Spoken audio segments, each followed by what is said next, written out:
Père, du Fils et du Saint-Esprit, un seul Dieu, Amen.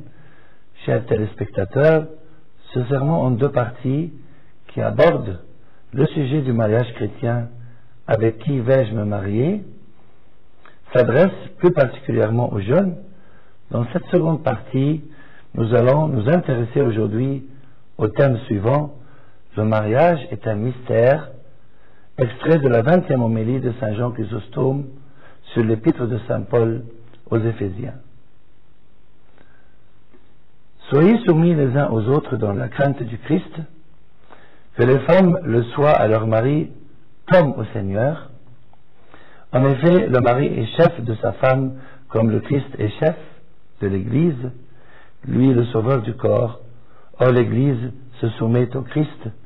Les femmes doivent donc, et de la même manière, se soumettre en tout à leur mari. Marie, aimez vos femmes comme le Christ a aimé l'Église. Il s'est livré pour elle afin de la sanctifier en la purifiant par le bain d'eau, par la parole, car il voulait se la présenter à lui-même toute resplendissante, sans tache, ni ride, ni rien de tel, mais sainte et irrépréhensible.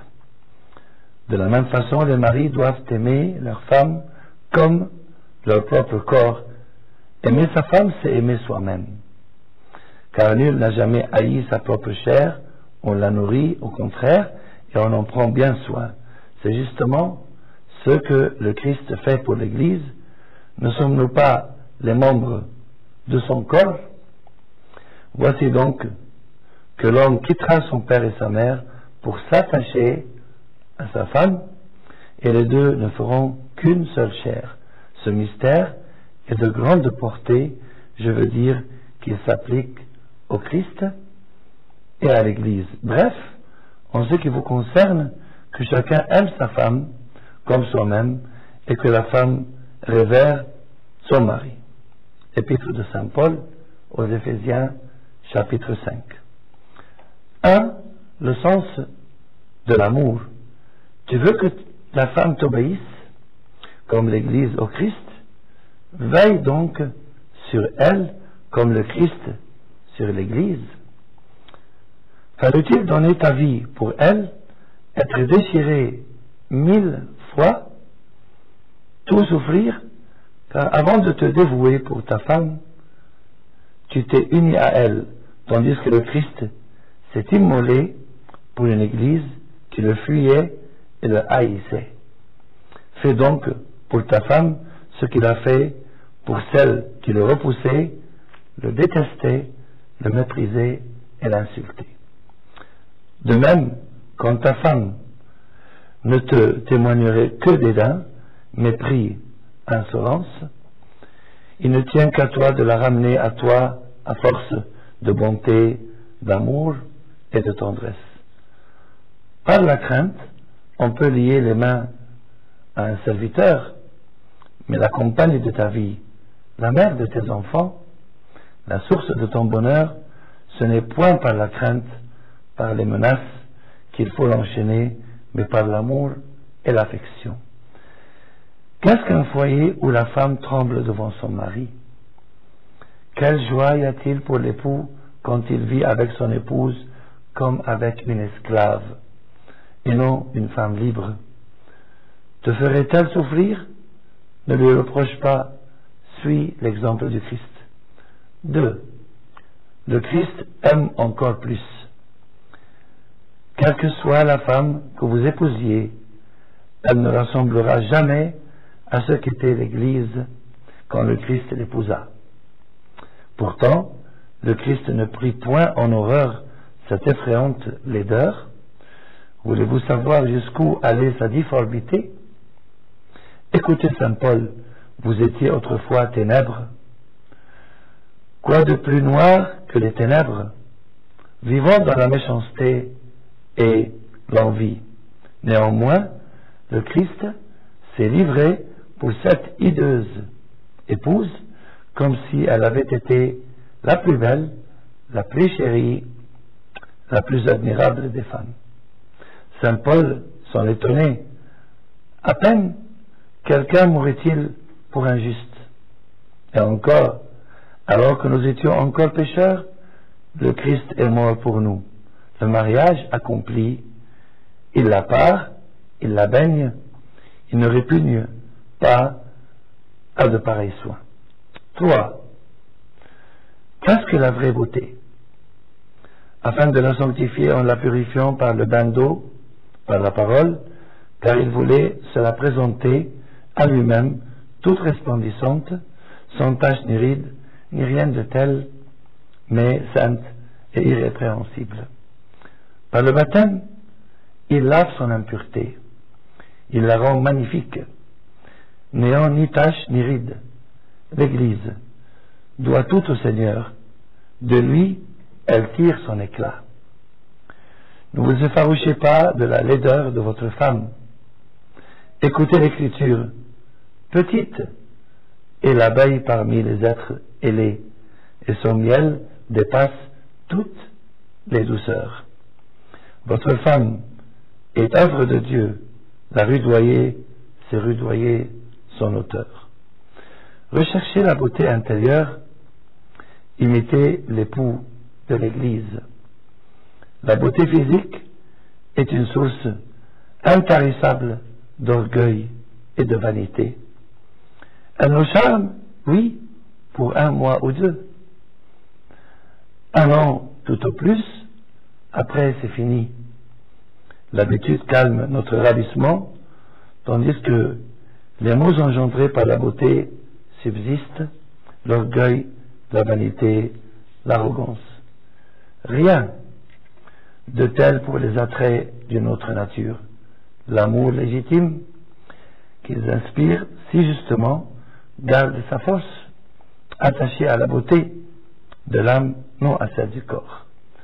Si jolie soit la femme de votre rêve, une maladie suffit à détruire ses charmes. Aussi, dans une femme, cherchons la bonté, la modération, la douceur qui composent la beauté véritable. 4. L'argent corrompt, que nul n'attende des trésors de sa femme.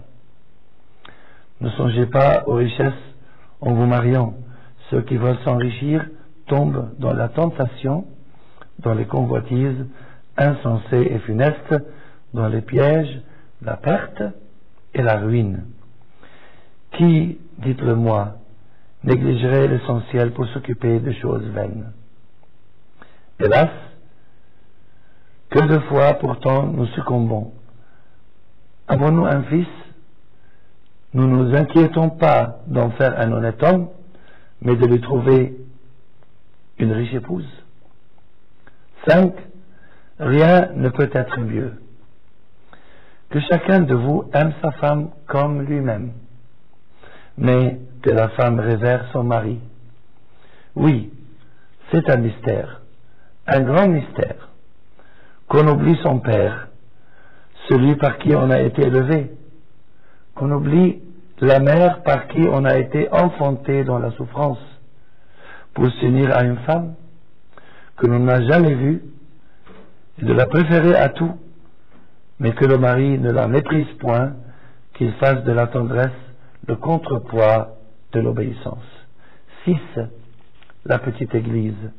Notons que saint Paul n'a pas dit « et habitera avec elle », mais il a dit « s'attachera à elle », c'est-à-dire qu'il s'agit d'établir une union intime, ainsi qu'une vive tendresse entre l'époux et l'épouse. 7. Moi, une expression maudite. Qu'aucun de vous ne cherche à se marier avec une femme plus riche que lui. Mieux vaut la choisir pauvre. Une femme riche vous apportera moins de jouissance par sa fortune que de tourments par ses insultes. Elle dira peut-être « je m'habille à mes frais ». Que dis-tu là? Tu t'habilles à tes frais? Quel scandale! Ton corps ne t'appartient plus et tu fais tienne les richesses? Vous n'êtes qu'un même être, une même vie, et vous dites encore c'est à moi? Parole exécrable et criminelle, satanique pensée, Dieu nous a rendu communes des choses plus nécessaires que les richesses, et celles-ci ne le sont point. Les biens les plus importants nous sont communs. L'argent seul ne le serait pas. Apprends ces choses-là avec le reste à ta femme, mais fais-le avec une grande douceur. Si elle dit « ceci est à moi », réponds « que réclames-tu comme étant à toi? Je l'ignore, je n'ai, moi, rien en propre. » Si elle dit « c'est à moi », dis-lui « oui, tout est à toi, et moi aussi je suis à toi. » Ce ne sera pas flatterie, mais profonde sagesse. C'est le précepte qu'adresse saint Paul en disant « Le mari n'est pas maître de son corps, mais sa femme. Si je ne suis plus maître de mon corps, s'il t'appartient, l'argent t'appartient plus encore. » Par un tel langage, vous la calmez, vous humiliez le diable. Apprenez-lui donc, par vos discours, à ne plus employer ces mots de tien et de mien. Finalement, 8. Enseignez l'amour. Jamais ne l'appelez pas par son nom tout court. Usez des mots tendres. Honorez-la, et elle ne désirera pas d'autre hommage. Enseignez-lui la crainte de Dieu.